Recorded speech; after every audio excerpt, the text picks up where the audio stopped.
Alright, hopefully we have made some adjustments to the audio and it'll be a little bit better.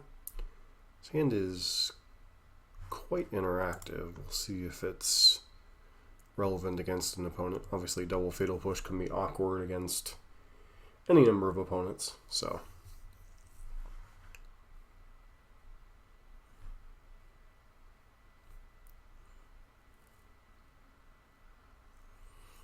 Okay, yep, Thoughtseize and Fatal Push are going to be relevant in this matchup, so.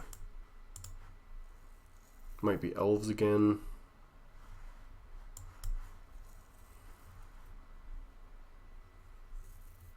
Elves confirmed.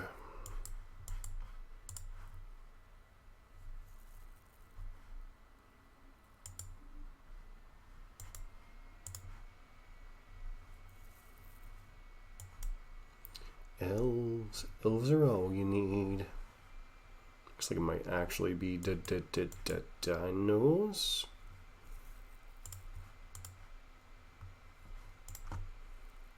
Boom. Okay, we definitely want our anti-creature stuff. Disfigure. Invoke Despair is a little slow. Liliana might be relevant. It's kind of hard to say, like, if they're truly elves or if they just had a series of unfortunate events. No. But all seriousness, it might be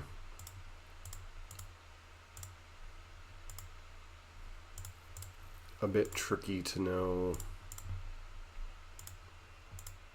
like, what all they have going on over there. They could be just, like, green, black, or Golgari, whatever that hideaway is that the power decks run. It's been a while since I've seen it, but it does feel like it could easily be the hideaway deck. Can't really operate on one land, so keep our 6.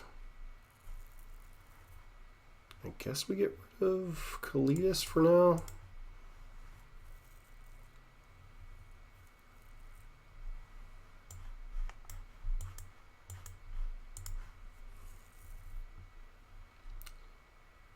Alrighty, yeah. Yeah, they are definitely the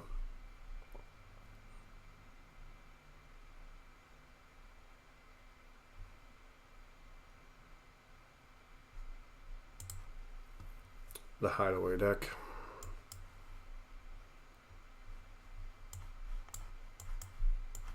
Blade of the Oni.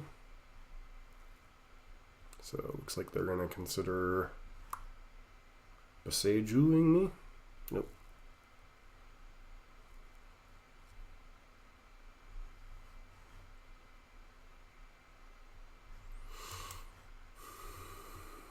Yep, Fight Rigging, that was a card I couldn't think of.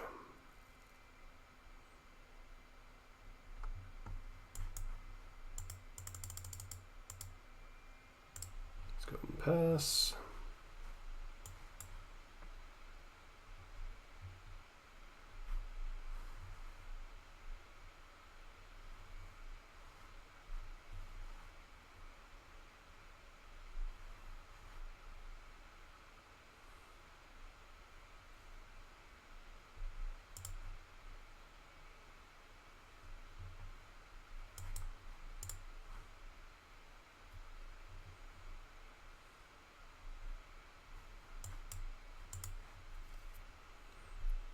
Okay.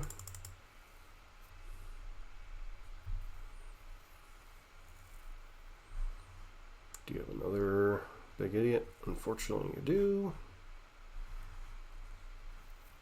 Guess we'll see what their big card is. Of course, it's Ulamog. Just move on to the next game.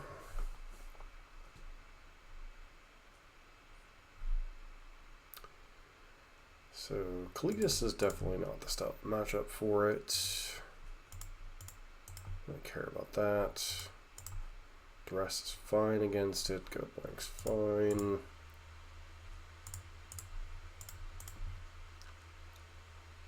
Okay.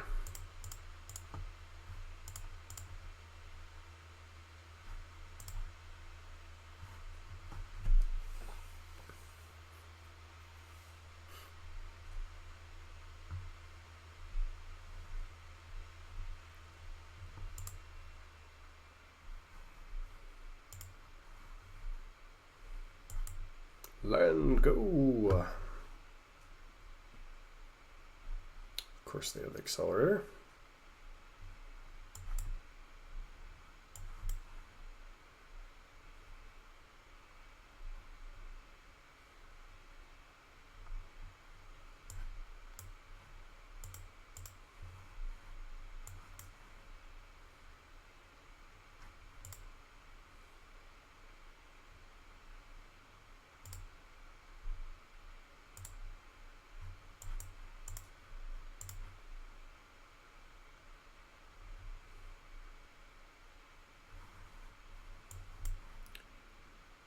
Okay.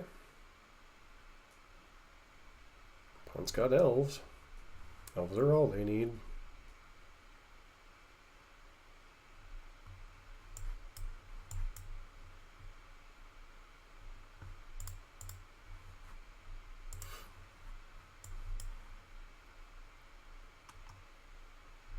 Mm-hmm.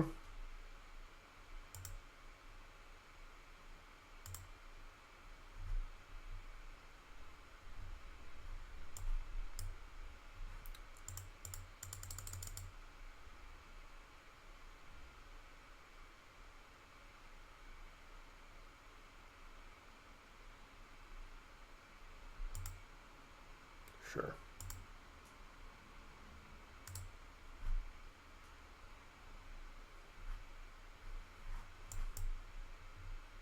Odd.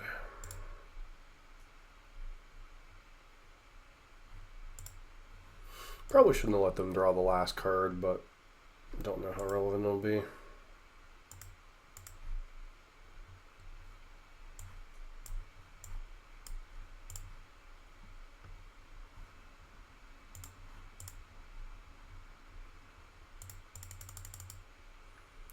Beat down, beat down, beat down, beat down.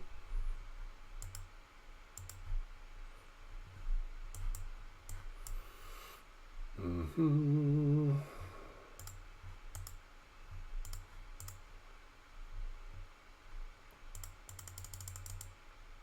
Let's continue to hold up removal.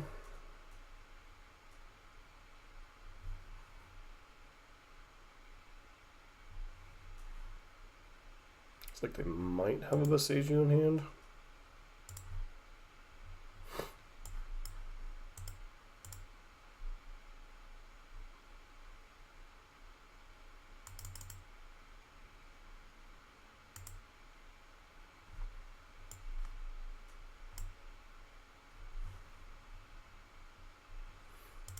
And pass.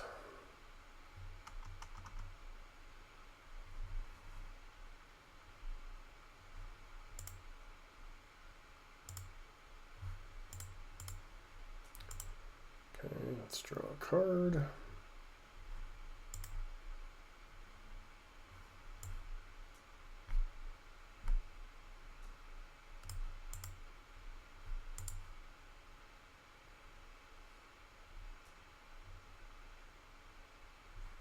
And the opponent concedes. Nice to pick up a win against a combo deck.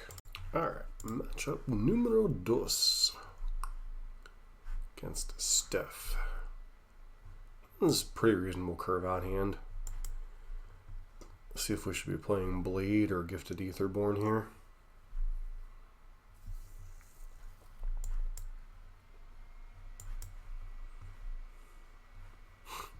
Alright.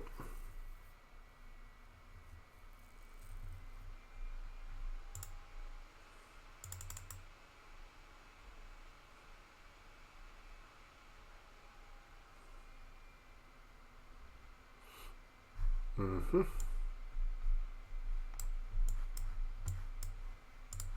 Thoughtseize.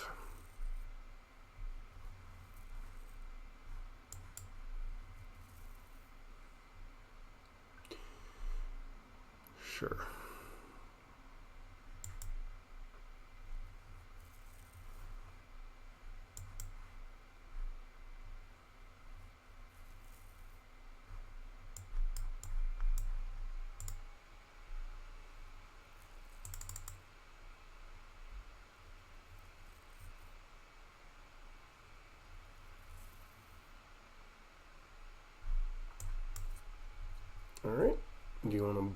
another counterspell.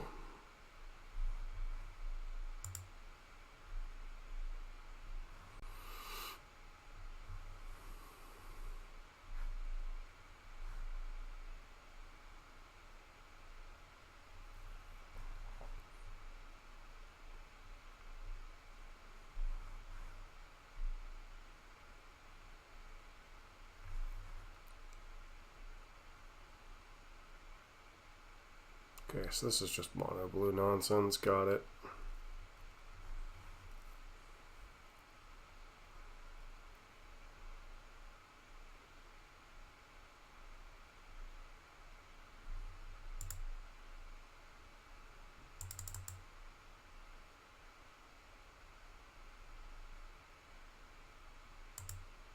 Mm-hmm.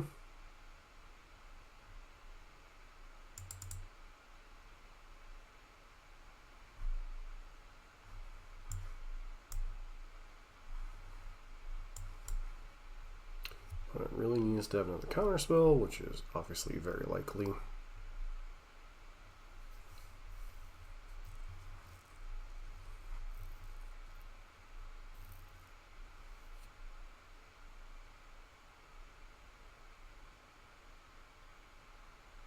Draw a card, draw a card.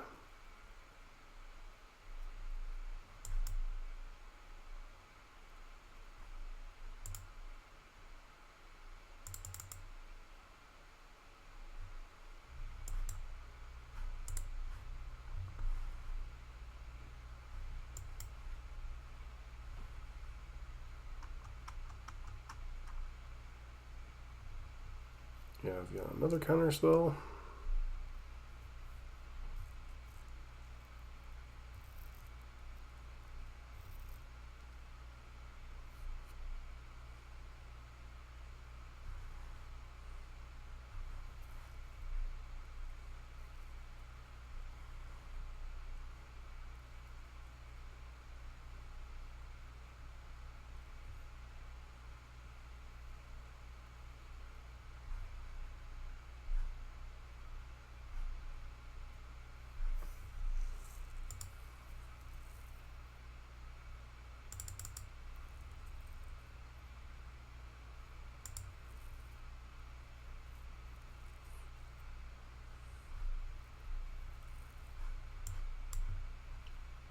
Alright, do you have another counterspell? Of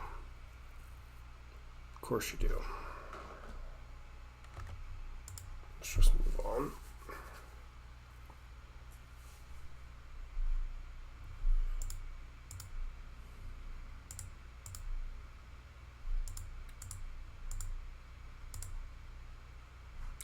Get the Invoke Despairs and the Aclazotz out of here.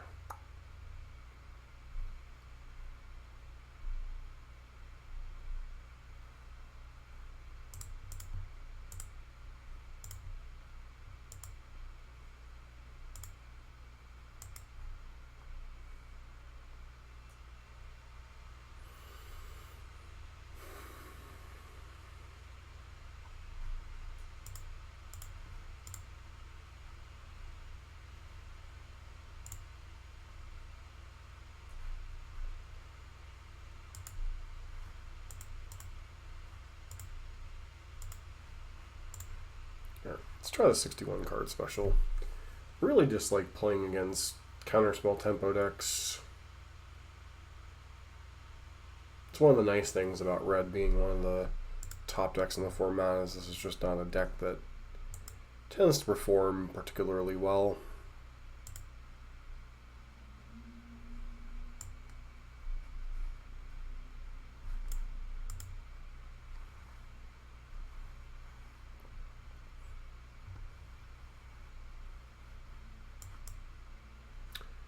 Could play Duress, but I think I'm more interested in playing it on turn 2 to clear the way for Liliana or whatever on turn 3.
Okay.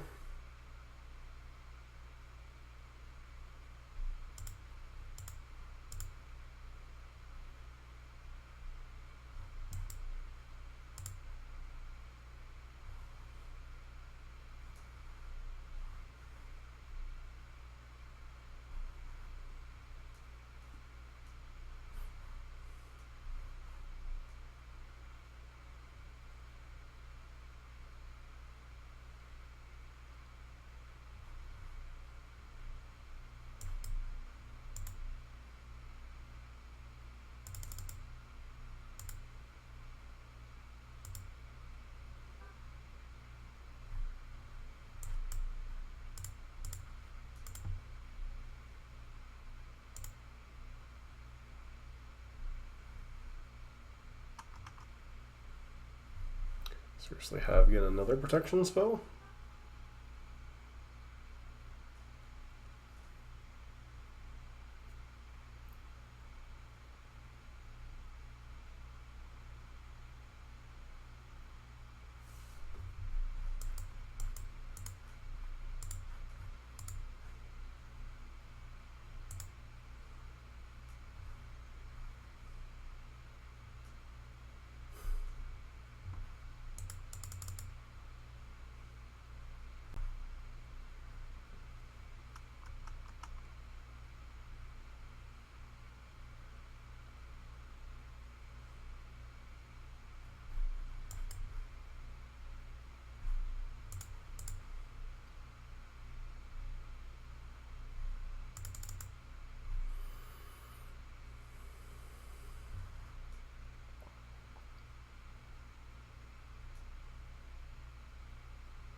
Alright, moving on. Alright, third and final match of this video. 6 lands, Gifted Aetherborn just isn't quite good enough. Keep this one back Mutavault, I guess. So most likely Angels, could be Green White, good stuff. Angels and confirmed.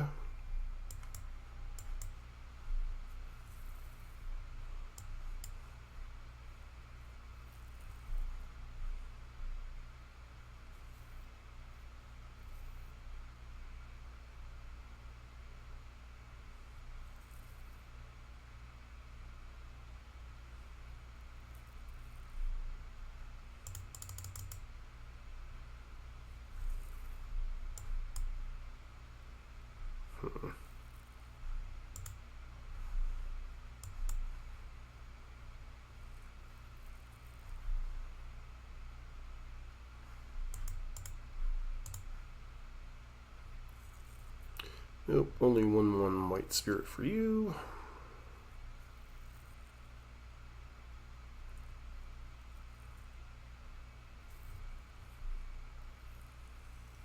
Well, that'll be a good game pretty much.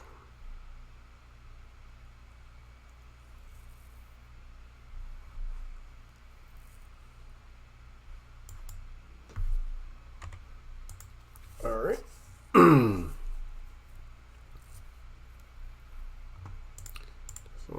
Definitely want that. Probably want the Invoke Despairs and that. Disfigure. Thoughtseize and Duress are certainly cards you can keep in because they do have Collected Company and Kaya's, I want to say, Reconciliation, Regurgitation, whatever it is. Graveyard Trespasser's fine, but not super great. Same thing with Liliana. It's okay, but not. Especially with the elves, they generally have sacrifice fodder.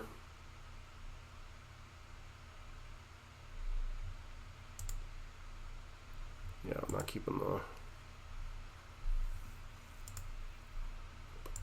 Invoke Despair for now.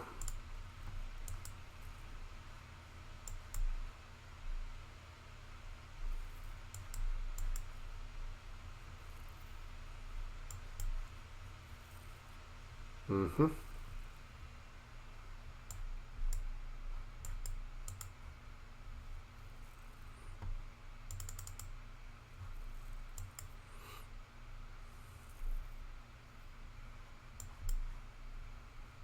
Sure.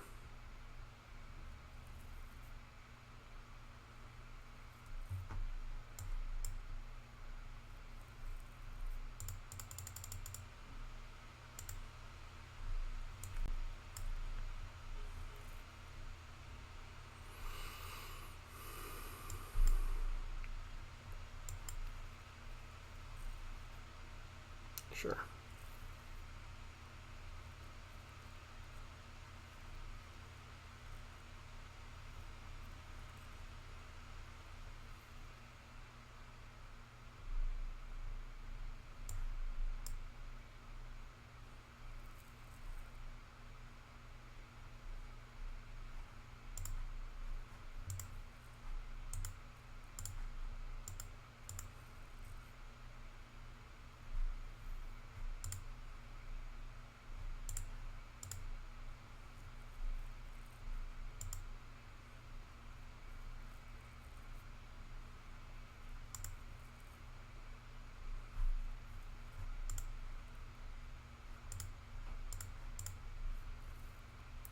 Okay, go ahead and drain my opponent for some.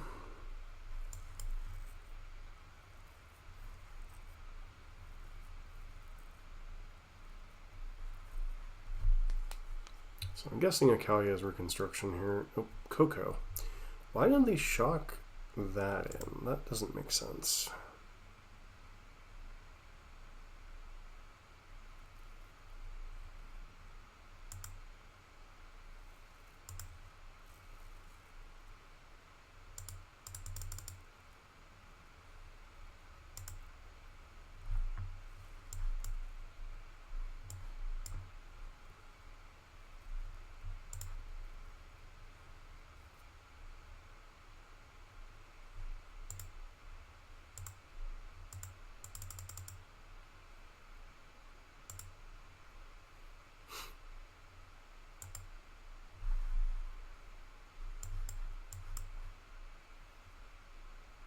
Mm-hmm.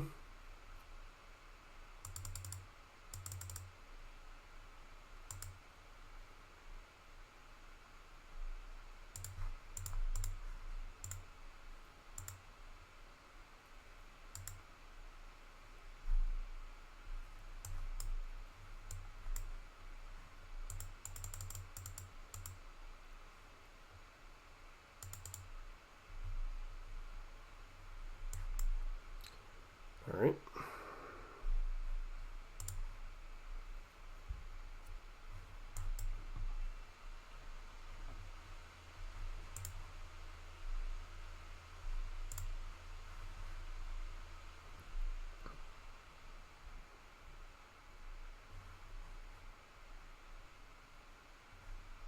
Sure.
Mm-hmm.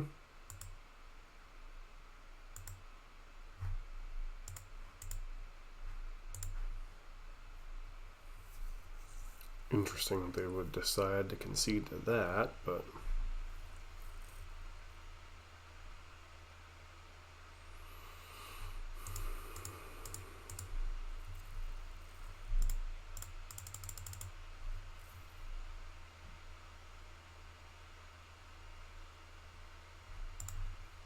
alright, one more game. So I know when I played the Angels deck extensively, I usually boarded out some number of the mana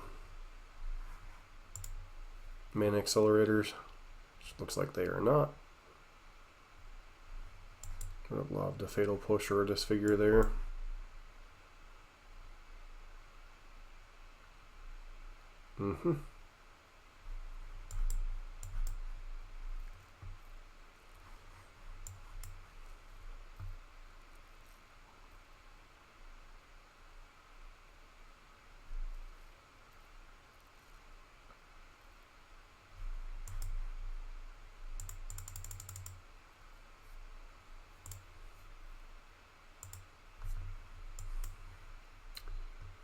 Okay.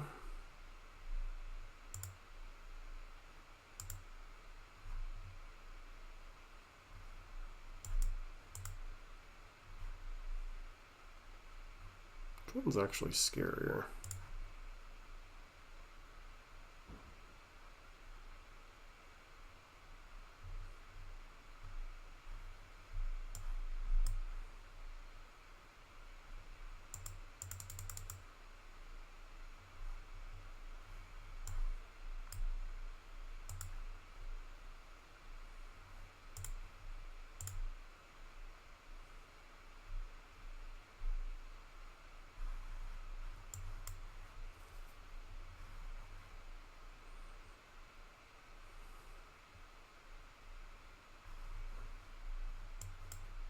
I'll not be surprised if this guy... Nope. Okay.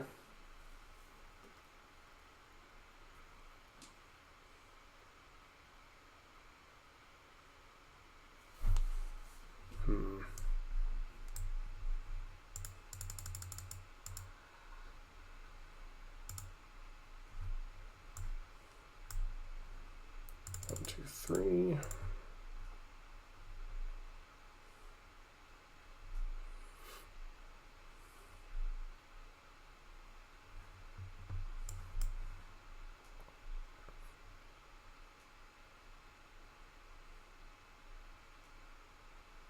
Liliana, draw a card.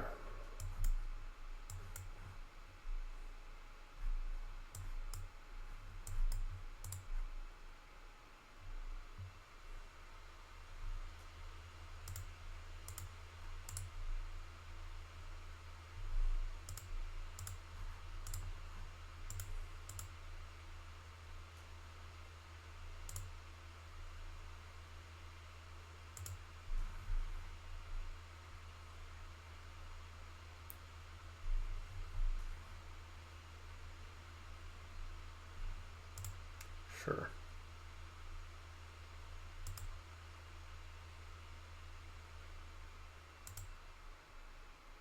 Draw a card, draw a card.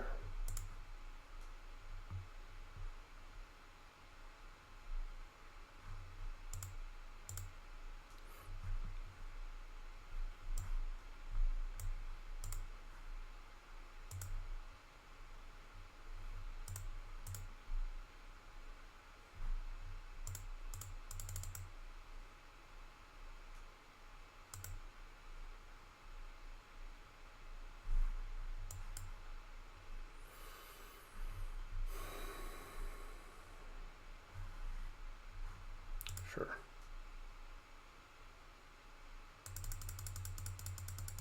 Draw a card, draw a card.